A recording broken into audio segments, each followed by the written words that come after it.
अर्जुन के पुत्र अभिमन्यु थे और उनके पुत्र राजा परीक्षित थे। राजा परीक्षित के बाद उनके पुत्र जन्मेजय राजा बने। उन्हें अपने आप पर बहुत अहंकार था।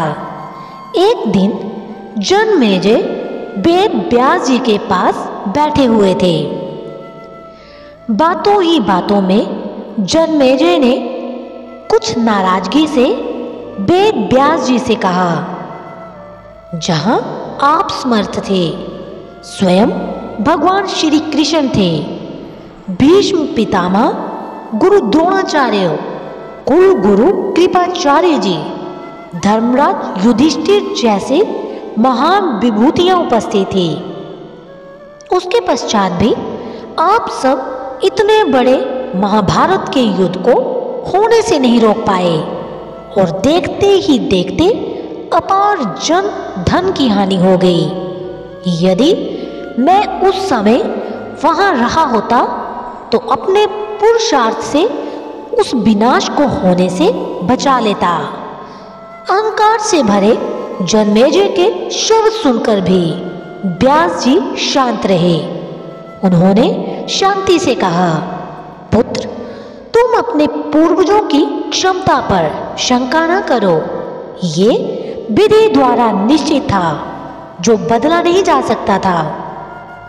यदि ऐसा हो सकता तो श्री कृष्ण में इतनी सामर्थ्य थी कि वे युद्ध को रोक सकते थे। जन्मेजय अपनी बात पर अड़ा रहा और बोला, मैं इस सिद्धांत को नहीं मानता। आप तो भविष्यवक्ता हैं। मेरे जीवन की होने वाली किसी होनी को बताइए, मैं उसे रोककर प्रमाणित कर दूंगा कि विधि का विधान निश्चित नहीं होता। व्यास जी ने कहा, पुत्र, यदि तू यही चाहता है तो सुन। आज से कुछ वर्ष बाद तू काले घोड़े पर बैठकर शिकार करने जाएगा। दक्षिण दिशा में समुद्र तट पर पहुंचेगा। वहां तुम्हें एक सुंदर स्त्री मिलेगी, जिसे तुम महलों में लाएगा और उससे विवाह करेगा। मैं तुमको मना करूंगा कि ये सब मत करना, लेकिन फिर भी तुम ये सब करोगे। इसके बाद उस स्त्री के कहने पर तू एक यज्ञ करेगा। मैं तुमको आज ही चेतन कर रहा हूं कि उस यज्ञ को तुम वृद्ध ब्राह्मणों से कराना, लेकिन वो यज्ञ तुम युवा ब्राह्मणों से कराओगे। जन्मेजय ने हंसते हुए कहा और व्यास जी की बात को काटते हुए बोला, मैं आज के बाद काले घोड़े पर ही नहीं बैठूंगा तो ये सब घटनाएं घटित ही नहीं होंगी। व्यास जी ने कहा, ये सब होगा और अभी आगे की सुन।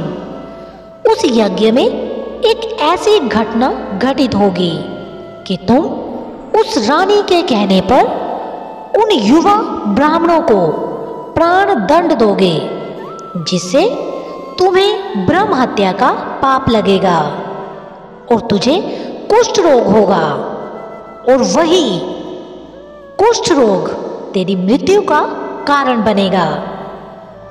इस घटनाक्रम को रोक सको तो रोक लो। वेद व्यास जी की बात सुनकर जन्मेजय ने एहतियातवश शिकार पर जाना ही छोड़ दिया। परंतु जब होने का समय आया तो उसे शिकार पर जाने की बलवती इच्छा हुई। उसने सोचा कि काला घोड़ा नहीं लूंगा, पर उस दिन उसे असवल में काला घोड़ा ही मिला। तब उसने सोचा कि मैं दक्षिण दिशा में नहीं जाऊंगा, परंतु घोड़ा अनियंत्रित होकर दक्षिण दिशा की ओर गया और समुद्र तट पर पहुंचा। वहां पर उसने एक सुंदर स्त्री को देखा और उस पर मोहित हो गया। जन्मेजय ने सोचा कि इसे लेकर महल में तो जाऊंगा, लेकिन विवाह नहीं करूंगा। परंतु उसे महल में लाने के बाद उसके प्यार में पड़कर उससे विवाह भी कर लिया। फिर रानी के कहने से जनमेजय द्वारा यज्ञ भी किया गया। उस यज्ञ में युवा ब्राह्मण ही रखे गए। किसी बात पर युवा ब्राह्मण रानी पर हंसने लगे। रानी क्रोधित हो गई और रानी के कहने पर राजा जनमेजय ने उन्हें प्राण दंड की सजा दे दी। फलस्वरूप उसे कोढ़ हो गया। अब जनमेजय घबरा गया और तुरंत व्यास जी के पास पहुंचा और उनसे जीवन बचाने के लिए प्रार्थना करने लगा। वेद व्यास जी ने कहा, एक अंतिम अवसर तेरे प्राण बचाने का और देता हूं। मैं तुझे महाभारत में हुई घटना का श्रवण करवाऊंगा, जिसे तुझे श्रद्धा एवं विश्वास के साथ सुनना है। इससे तेरा कोढ़ मिटता जाएगा। परंतु यदि किसी भी प्रसंग पर तूने अविश्वास किया तो मैं महाभारत का प्रसंग रोक दूंगा और फिर मैं भी तेरा जीवन नहीं बचा पाऊंगा। याद रखना, अब तेरे पास ये अंतिम अवसर है। अब तक जनमेजय को व्यास जी की बातों पर पूरा विश्वास हो चुका था, इसलिए वो पूरी श्रद्धा और विश्वास से कथा श्रवण करने लगा। व्यास जी ने कथा आरंभ की और जब भीम के बल के वे प्रसंग सुनाए, जिसमें भीम ने हाथियों को सूंडों से पकड़कर उन्हें अंतरिक्ष में उछाला, वे हाथी आज भी अंतरिक्ष में घूम रहे हैं। तब जनमेजय अपने आप को रोक नहीं पाया और बोल उठा कि ये कैसे संभव हो सकता है, मैं नहीं मानता।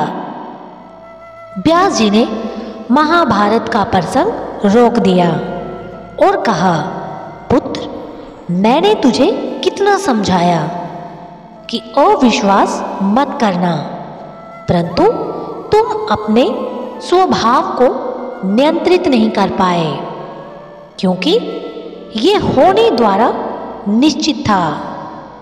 फिर व्यास जी ने अपनी मंत्र शक्ति से आवाहन किया और वे हाथी पृथ्वी की आकर्षण शक्ति में आकर नीचे गिरने लगे। तो व्यास जी ने कहा, ये मेरी बात का प्रमाण है। जितनी मात्रा में जनमेजय ने श्रद्धा विश्वास से कथा श्रवण की, उतनी मात्रा में वो उस कुष्ठ रोग से मुक्त हुआ।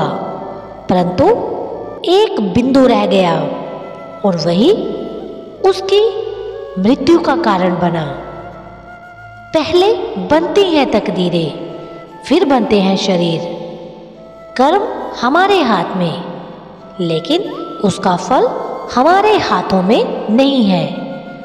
गीता के 11वें अध्याय के 33वें श्लोक में श्री कृष्ण अर्जुन से कहते हैं, उठ खड़ा हो और अपने कार्य द्वारा यश प्राप्त कर। जिनके बारे में तो इतना चिंतित हो रहा है, ये सब तो मेरे द्वारा पहले ही मारे जा चुके हैं। तो केवल निमित्त बना है, होने को टाला नहीं जा सकता, लेकिन नेक कर्म वो ईश्वर नाम जपने से उससे हानि को कम किया जा सकता है। ये थी आज की कहानी। फिर मिलेंगे नई कहानी के साथ। तब तक के लिए अपना ख्याल रखना और ऐसी ही कहानियाँ किस्से सुनने के लिए चैनल को सब्सक्राइब और बेल आइकन को प्रेस करना मत भूलना।